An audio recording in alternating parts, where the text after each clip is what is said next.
E aí galera, beleza? Bem-vindos ao Vegetal Vermelho. Hoje eu tô aqui para anunciar para vocês o lançamento do meu livro Ontofagia, um materialismo mágico. Ele vai sair pela editora APQ, ele já está disponível a partir de hoje, segunda-feira, primeira segunda-feira de novembro. E nesse livro, que é um texto de filosofia, que ele é fruto da minha trajetória acadêmica e intelectual, que diferente de muitos dos meus companheiros de militância, né, o meu veganismo surgiu como uma consequência lógica do meu trabalho, né? Eu cheguei até o veganismo porque eu estava tentando construir uma forma de pensar, um pensamento que levasse em conta, um perspectivismo radical que levasse em conta a existência dos existentes não humanos enquanto constituidores de um mundo, enquanto produzindo um mundo também. E nessa pesquisa, a antropologia, né, me interessou muito na medida em que ela me apresentava a possibilidade de pensar outras culturas e outras cosmologias que não a cosmologia ocidental. E o meu livro explora muito essa crítica à cosmologia ocidental, a crítica ao monoteísmo, a crítica do capitalismo, a ideia de equivalência geral que o Marx traz para a gente, né? Eu exploro esse conceito, né? Sobretudo nos últimos capítulos em que eu vou debater o vírus da natureza, e aí o debate do Covid e da ideia da equivalência entra em jogo também, e no capítulo que eu vou discutir a ideia da instrução da natureza, né? Da desconstrução da natureza, que tem a ver com a ideia de técnica, né? Uma certa concepção ocidental de técnica, e como isso tem a ver com a crise ambiental e ecológica que a gente vive também. Esses dois capítulos eles são mais para o final, né, do livro.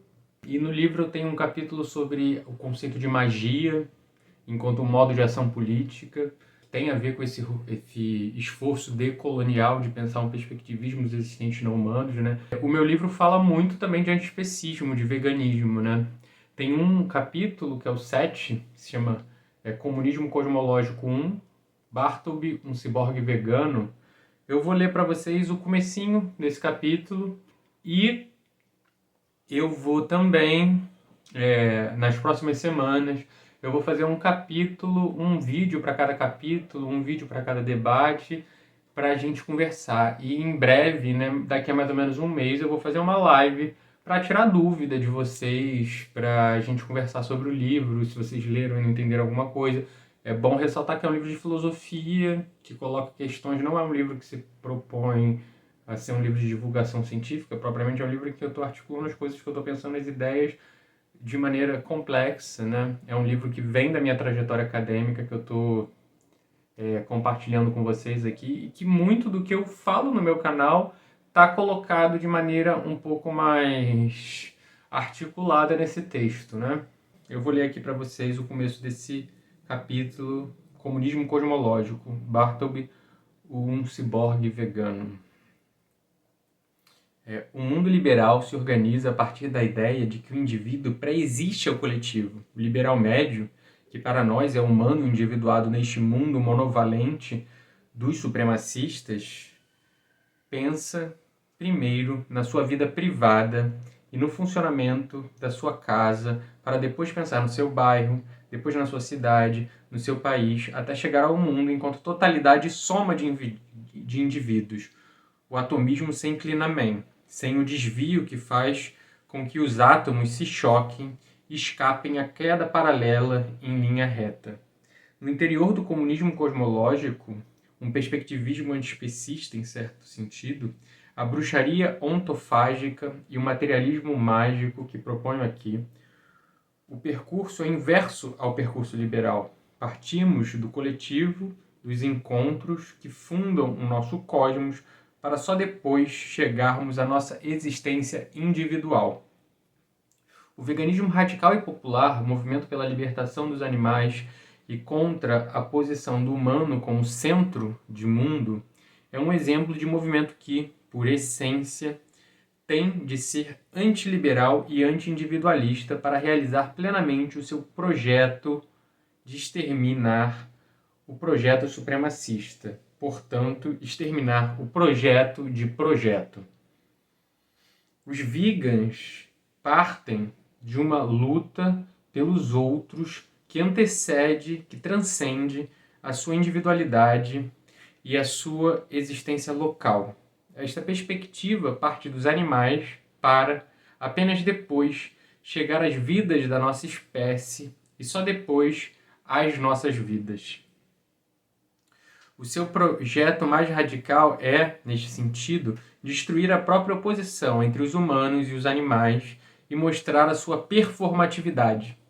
Assim como Butler, Preciado e Haraway nos convidam a pensar numa sociedade pós-gênero e nos mostram como masculinidade e feminilidade são agenciamentos específicos e não tem nada de natural, são performances que dizem respeito a uma organização político e econômica específica, o que o comunismo cosmológico nos convida a pensar é que a própria categoria de humano, e com ela de animal, é uma performance de uma civilização patriarcal e falocêntrica, centrocêntrica, supremacista. Neste sentido, o comunista cosmológico deve deixar de ser humano para abrir os seus buracos para a pluralidade de formas de existir.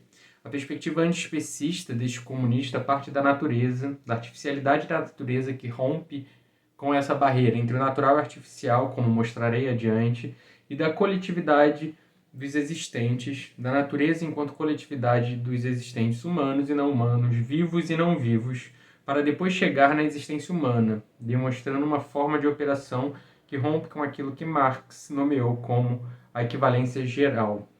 É importante atentarmos para a própria correlação entre o equivalente geral e uma concepção de natureza separada da técnica e da própria oposição entre o natural e cultural, reproduzindo desta lógica. Se o movimento vegano pretende defender o direito de todos os animais contra todo o humanismo inerente ao próprio direito, e não apenas os com estruturas simbólicas semelhantes à nossa, ou os que consideramos mais agradáveis ou menos agradáveis, mais belos ou mais feios, com nossos critérios de avaliação, então ele deve se engajar na defesa, impossível, porque sem fim, dos direitos de todos os existentes, para além e aquém do humano. E aí eu continuo desenrolando um pouco essa ideia, né? Nesse texto, e esse parágrafo aqui, esse comecinho do capítulo 7 é um pouco o início, o desenrolar dessa argumentação, né? Eu penso a ideia de um antiespecismo queer, né? Na medida em que eu falo sempre aqui no canal do YouTube, né? A ideia de humano em oposição ao animal é uma construção ocidental, que tem a ver com uma certa ideia de racionalidade, né? O homem é o animal racional, o homem tem a faculdade da linguagem, de representar as coisas, tem uma série de definições do humano que sempre colocam o humano numa certa categoria, aquele que possui a linguagem, aquele que possui a razão, aquele que possui a ciência, em detrimento dos existentes não humanos. E, eventualmente, alguns povos mais bárbaros são sempre tidos como animalizados, como mais próximos dos animais do que de nós, os povos civilizados. Então, essa oposição, né? Então, ela é uma construção, né? Esse ser humano, quando a gente fala ser humano, a gente não está falando propriamente da espécie Homo sapiens, né? Mas é um certo performativo que opera ali e opera a partir de uma produção daquilo que não é humano, né? A gente produz aquilo que não é humano, a gente produz esse conceito de animal, que é uma categoria completamente arbitrária, tipo, no meio dessa categoria do animal tem tudo aquilo que é ser vivo, não humano. A própria definição entre o vivo e não vivo é problemática, a gente pode colocar ali em xeque, né?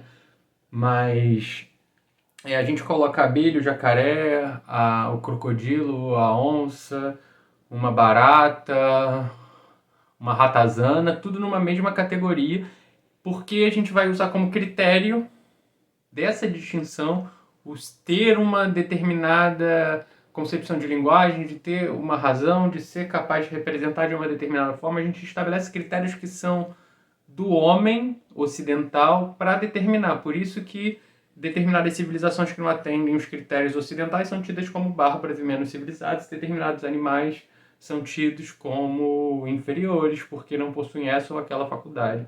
Então, quando a gente fala humano na nossa sociedade, é um performativo que está em jogo também, né? A gente não está falando do Homo sapiens, da espécie. O interessante aqui, quando eu falo em antiespecismo queer, é a gente mostrar que outras categorias, outras construções que não organizam mais a partir dessa oposição entre uma espécie humana e uma espécie não humana, é possível, né, novas construções. E aí o que eu chamo de comunismo cosmológico, são 2 capítulos sobre isso, tem uma influência forte do Althusser, né, do materialismo aleatório dele. Não é à toa que o 8º capítulo, que é logo depois desse, Comunismo Cosmológico, Bartleby, o Ciborgue Vegano, o capítulo em seguida é Comunismo Cosmológico 2, o materialismo mágico aleatório, no qual eu vou a ideia de magia, que eu articulo no capítulo sobre bruxaria, no qual eu vou a Marcon Cólera e na qual eu vou pensar a magia enquanto uma forma de ação ética política. A minha militância é uma militância mágica. O próximo vídeo vai ser sobre isso. O que quer dizer materialismo mágico e como essa militância mágica se instaura? Em que sentido? O que quer dizer magia? Então, a partir dessa ideia de magia e da aleatoriedade desse materialismo do encontro, que o Althusser chama também de materialismo aleatório, como isso se constrói, né? E tem tudo a ver, né? Porque esse antiespecismo queer, eu posso substituir esse queer por um antiespecismo mágico, né? A ideia de que as coisas, essas palavras, né, elas são construções históricas determinadas, inscritas num determinado conjunto de relações, e esse conjunto de relações que dá o critério de verdade ou falsidade. Ele é imanente, né, à própria estrutura e não exterior a ela. Então, eu já falei aqui algumas coisas, já tem algumas provocações aqui para vocês, né? Para ver se vocês se interessam nesse livro. Os links estão todos aqui embaixo. E é isso. Semana que vem teremos mais textos e vídeos falando extratos do livro que eu vou publicar, né? Esse livro é um esforço individual que tem uma correlação intrínseca, né, com a minha militância, que é a militância que eu faço aqui com o meu trabalho, né? Então eu espero que ele gere efeitos e comentem aqui embaixo. Quando vocês lerem, me mandem mensagem, eu quero, por favor, receber retorno de vocês. Mas eu queria agradecer especialmente ao Rafael, a Doc Lobo, que é o organizador e o coordenador da coleção X, e a Milena, da Apicu, que é essa editora que acolheu o meu texto e que, a partir de agora, vai ser a responsável por distribuir esse texto para o mundo e fazer ele circular. E é isso, galera. Eu queria dizer para vocês que considerem o veganismo que ele seja popular, anticapitalista e interseccional. Valeu, galera!